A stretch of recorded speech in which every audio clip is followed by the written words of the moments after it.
अस्सलाम स्टूडेंट्स, कैसे हैं आप सब। उम्मीद है आप सब खैरियत से हैं। आज हम पढ़ेंगे chemistry chapter number 5 physical state of matter.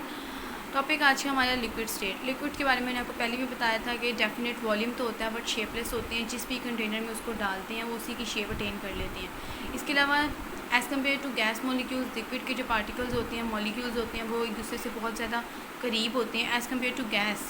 ठीक है, मॉलिक्यूल्स करीब होते हैं जिसकी वजह से intermolecular forces as compare to gas वो ज़्यादा होती है।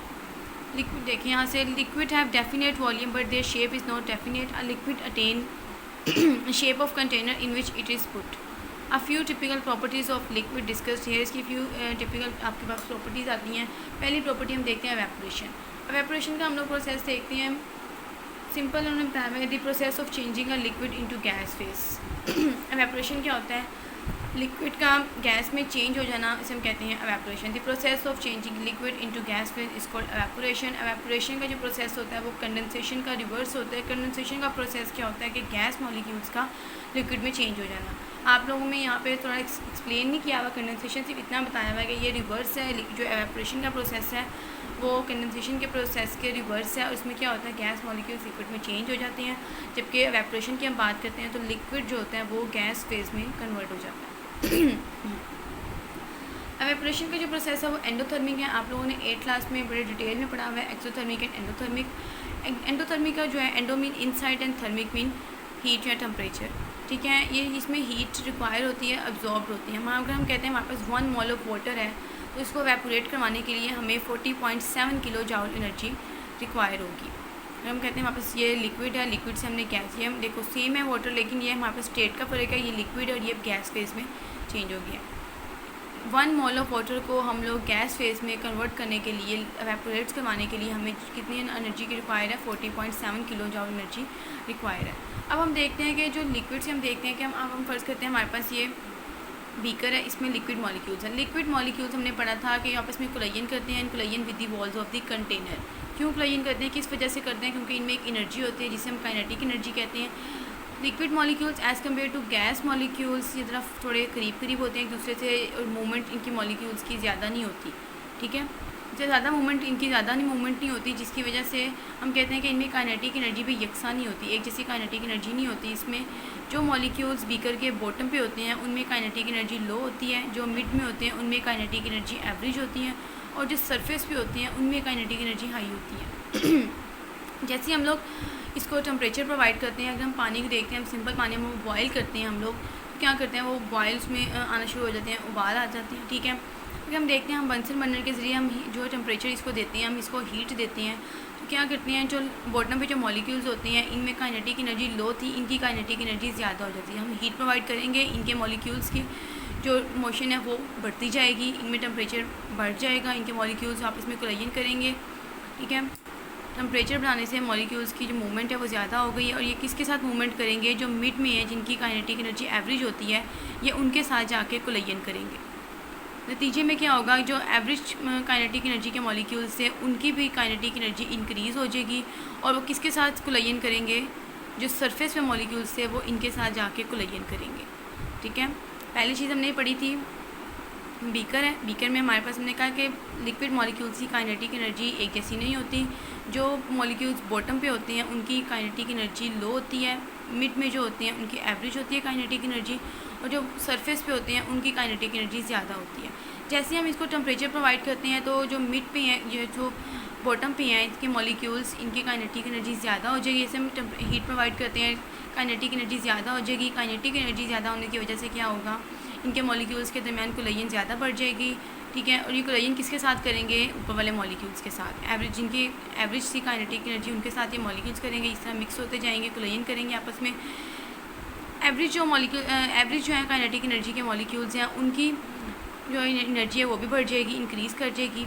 ठीक है, और वो क्या करेंगे, किसके साथ कोलाजन करेंगे? जो सरफेस में मॉलिक्यूल्स है जिनकी काइनेटिक एनर्जी ऑलरेडी ज़्यादा थी, उनके साथ कोलाजन करेंगे, उनके साथ टकराएंगे, and collision with the walls of the container, and collision with the walls of the container. ठीक है, यहाँ तक आपको होप सो समझ आ गया होगा कि अगर हम सिंपल हम देखते हैं कि जो है पानी है हम बॉयल करते हैं, आप देख लें किस तरह वहाँ पे होता है कि एक टाइम के बाद वहाँ पे ज़्यादा जो है ना बॉयल आना शुरू होते हैं, एकदम नहीं आते, ठीक है। जैसे हम थोड़ा टेम्परेचर मिलता जाता है, उनके मॉलिक्यूल्स की आपस में रैंडम मोशन जो स्टार्ट होती है, वो कोलाइन करते हैं, कोलाइन with the walls of the container and then rise up, ठीक है।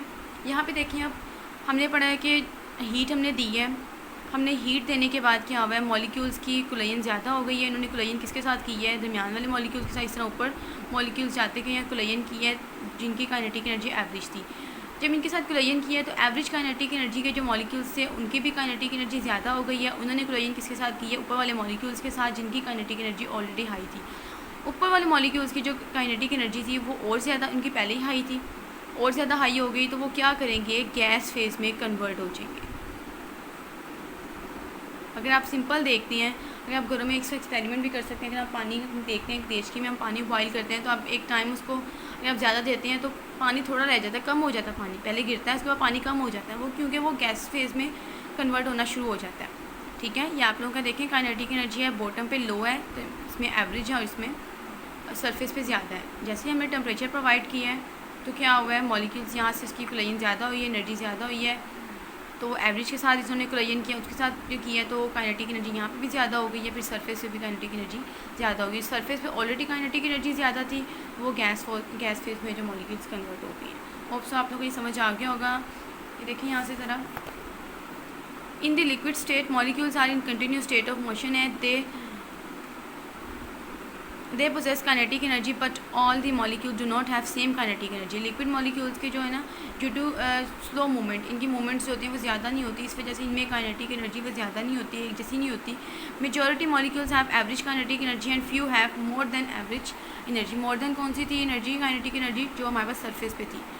The molecules having more than average kinetic energy overcome the attractive forces among the molecules and escape from the surface, it is called as evaporation.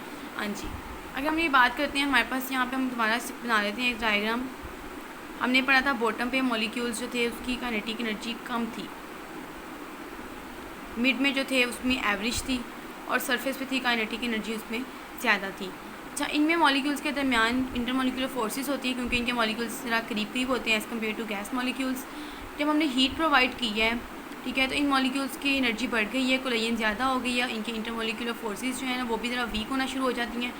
ये ऊपर वाले molecules के साथ कोलाइन करते हैं, इनकी काइनेटिक एनर्जी बढ़ गई है, इन्होंने ऊपर वाले मॉलिक्यूल्स के साथ कोलाइन की है, इनके जो है ना हीट और बढ़ गई है, काइनेटिक एनर्जी हमने जो इनकी ज़्यादा ऑलरेडी ज़्यादा थी, इनकी और ज़्यादा हो गई है। जो इनके दरमियान इंटरमॉलिक्यूलर फोर्सेज हैं वो वीक होती गई हैं, इस वजह से वो गैस फेज में कन्वर्ट हो गई हैं, ठीक है।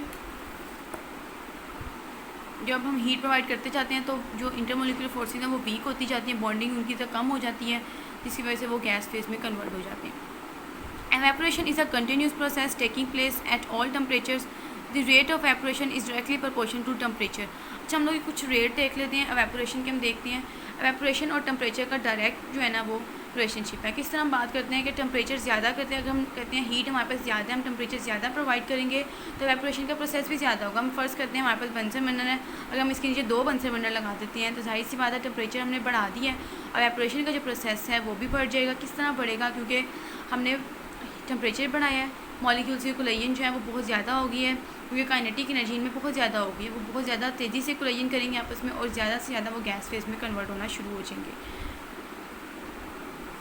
ये देखिए ज़रा, it increase with the increase in temperature because of increase in kinetic energy of the molecule. Simple उन्होंने बताया हुआ है कि टेम्परेचर और एवेपोरेशन का डायरेक्ट रिलेशन है। किस तरह डायरेक्ट रिलेशन है, अगर हम लोग ज़्यादा एनर्जी प्रोवाइड करेंगे, ज़्यादा हीट हम लोग देंगे तो मॉलिक्यूल्स में जो काइनेटिक एनर्जी वो ज़्यादा हो जाएगी, जिनकी वजह से कोलाइन ज़्यादा हो जाएगी, और ज़्यादा से ज़्यादा जो मॉलिक्यूल्स हैं वो एवेपोरेट करना शुरू कर देंगे। आगे हम बात करते हैं evaporation is a cooling process. ये कूलिंग प्रोसेस किस तरह है, when the high kinetic energy molecules vaporise, ठीक है। अगर हम यहाँ पे बात करते हैं कि जिस तरह हमारे पास कहते हैं जो मॉलिक्यूल्स हैं गैस फेज में कन्वर्ट हो गए हैं, जब ये मॉलिक्यूल्स गैस फेज में कन्वर्ट हो जाते हैं तो जो बाकी मॉलिक्यूल्स हमारे पास रह जाते हैं उनकी काइनेटिक एनर्जी कम हो जाती है। काइनेटिक एनर्जी कम होने की वजह से वो अपनी एनर्जी को पूरा करने की कोशिश करते हैं। पूरा करने के लिए वो क्या करते हैं, सराउंडिंग से वो क्या करते हैं, एनर्जी को लेना शुरू कर देते हैं, ठीक है।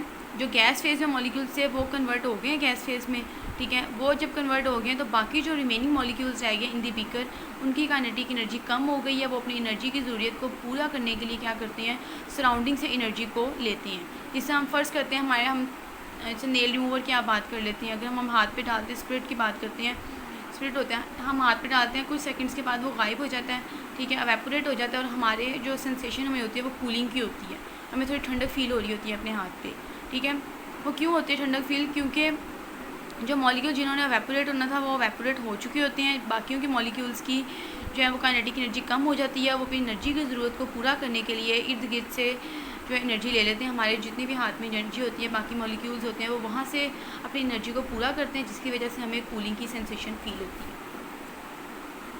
यहाँ से देखें, evaporation is a cooling process when the high kinetic energy molecules vaporise, the temperature of remaining molecules falls down. To compensate this deficiency of energy, the molecules of liquid absorb energy from the surroundings. As a result, the temperature of surrounding decrease and we feel cooling. For example, when we put a drop of alcohol on our palm, अगर हम हथेली में alcohol का drop करते हैं, the alcohol evaporates and we feel cooling effect.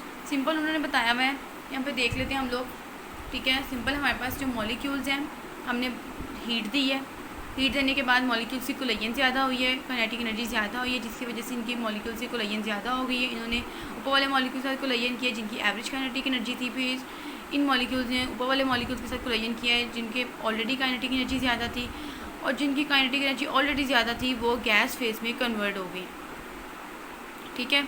अगर हम कहते हैं जो मॉलिक्यूल जिनकी काइनेटिक एनर्जी बहुत ज़्यादा थी वो गैस फेज में कन्वर्ट हो गए, जब वो गैस फेज में कन्वर्ट हो जाते हैं, एवेपोरेट हो जाते हैं, जो बाकी मॉलिक्यूल्स रह जाती हैं उनकी काइनेटिक एनर्जी कम हो जाती है। उन मॉलिक्यूल्स अपनी काइनेटिक एनर्जी को पूरा करने के लिए, अपनी एनर्जी को पूरा करने के लिए सराउंडिंग से, मतलब जो हमारे इर्द गिर्द होते हैं सराउंडिंग से एनर्जी जो है वो हासिल करते हैं। जब सराउंडिंग से वो एनर्जी हासिल करते हैं तो उनकी एनर्जी पूरी हो जाती है, ठीक है, और हमें जो होती है वो एक कूलिंग की सेंसेशन होती है। अगर हम हाथ की बात करते हैं, अगर आप स्पिरिट ऑफ एग्जाम्पल कर सकते हैं, अगर हम स्पिरिट को अपने हाथ पे डालते हैं, हथेली पे हम डालते हैं, देखिए कुछ टाइम के बाद वो एवेपोरेट हो जाएगा और हमें कूलिंग सेंसेशन होती है।